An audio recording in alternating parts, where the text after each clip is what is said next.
Hi, I'm Alex Belinsky, and I'm excited to share with you some crazy, spiritual, and funny stories, all from the Philippines Butuan mission. I hope you enjoy.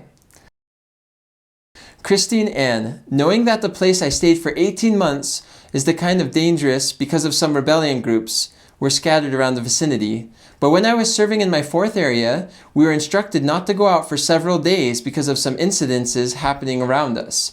Some of the government offices were in a state of emergency. Rebellions were trying to gain access in those offices. Some of my co-missionaries' areas were being colonized with those rebellion groups. Von Rigger, Union. Rodell, when I encountered an American, he asked me, "Why are you called missionary? You're too young to be called a missionary."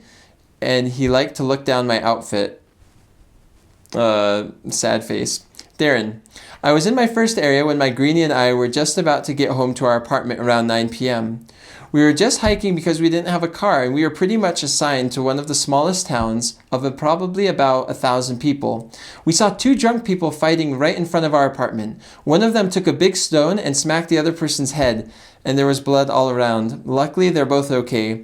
The other guy who was bleeding was admitted to a clinic. It was crazy and scary too. Japheth, I was working with my companion and I fell while I crossed a single-round lumber bridge. Jamel, when the known terrorist, New People's Army, knocked on our door one night and asked for a glass of water, then left. That was so scary, but we were blessed that they recognized that we were missionaries. Christine Ann, one of the funniest experiences I had during my mission years was when I needed to push the van from being stuck in a hole. At first, the mother and her kids, together with my companion and me, tried to do it. Yet it was unsuccessful. But when I tried to do it alone to push the van back on the road again, it was done successfully. Von Rigger, when we made some trips with the other missionaries. Rodell, when we were having our preparation day playing half-court basketball. Darren, when I was a zone leader and I was calling the district leaders about their key indicators, and I raised my voice out of excitement because we had a good indicator for the week, but I realized it was my mission president that I accidentally called. I was so embarrassed, haha. Japheth, when we ate at some bake shop at Bislig, and as we left, we were being told by the sales lady that we hadn't paid yet, ha ha ha. Jamel, I remember on a hot summer day when we had exchanges. We were in a hurry, so my companion that day forgot to wear his name tag. When I saw him without a name tag, I told him about it and he asked me if I had a spare name tag. I gave him my spare name tag, and of course it had my surname on it. When we were tracting, one of our investigators noticed that we had the same surnames on the badge and asked, "Are you brothers? You do not seem to be." Then we laughed and laughed. Until now, whenever I remember that, I cannot help but to laugh very hard. Christine Ann, I couldn't forget the everyday miracles I am enjoying and seeing as I engaged myself full-time in missionary work. There was a time when we were about to give up on someone, and yet we were prompted to go back again after a few weeks. Then we saw her progression. Before, she kept telling us that she failed to read the assignments we were giving to her, and she progressed more than what we were expecting. And when she got baptized and became a member of the church, she shared how she felt lost when we stopped visiting her. It was a heartfelt and spiritual experience in our part. And yet there's more. Von Rigger, when I healed myself through the atonement. Rodell, when I baptized a soul. Darren, I was in my second area and was only out for 4 months and a half. I was called to train and whitewash an area. We didn't have an area book and we didn't know where to start. My companion didn't speak the mission language, which is Cebuano. So I was the only one leading the area.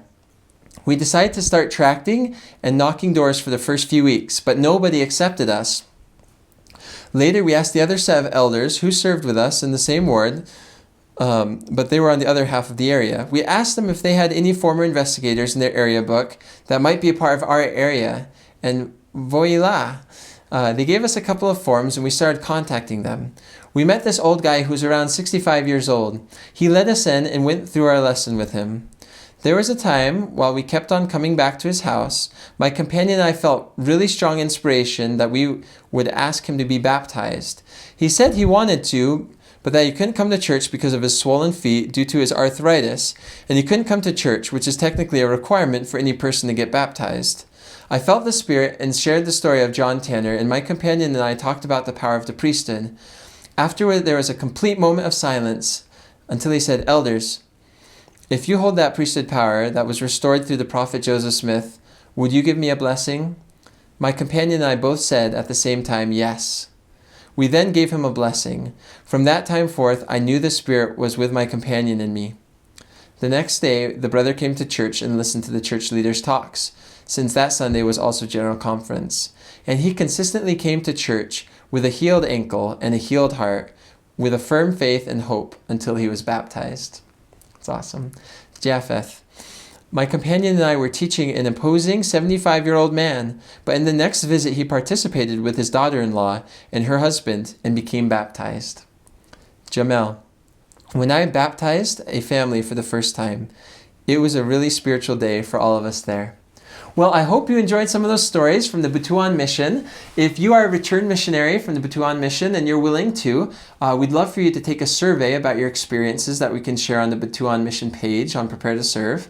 Just go to preparetoserve.com/survey and just fill out that Google form.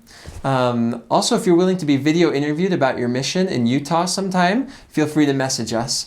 Also, my wife has designed some really sweet t-shirts that you can see on the screen. There's country and mission-specific t-shirts that are in word clouds in the shape of the country or state.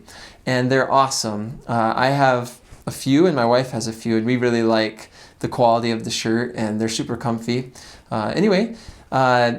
So that's that. Thank you so much for watching. I hope you have a wonderful day. Take care. Bye-bye. Gospel's true. Bye-bye.